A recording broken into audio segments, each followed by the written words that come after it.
Balam alvalam mi peyri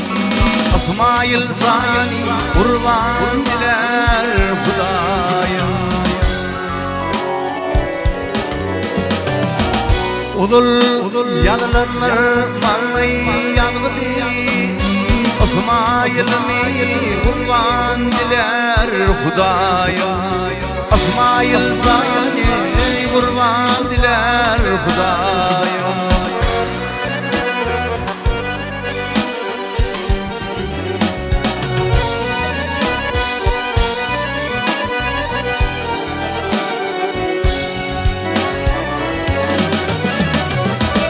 Yanlı valan kurban için geliptir Bu işlere gönlüm radi buluptur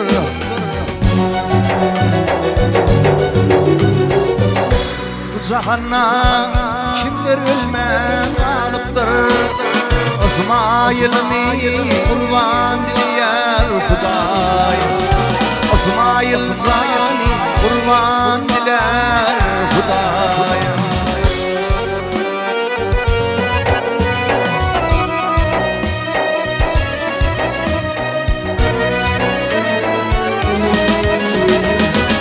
Gördünüz mü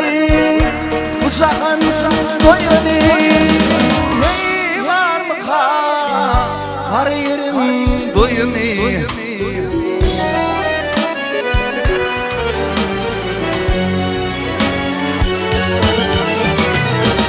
Adam hani kar yerin seni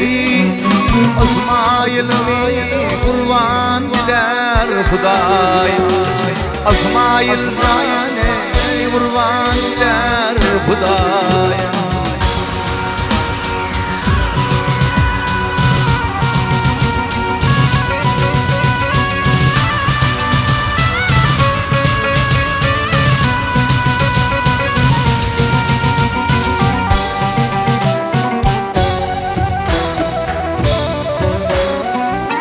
Kuluk koyup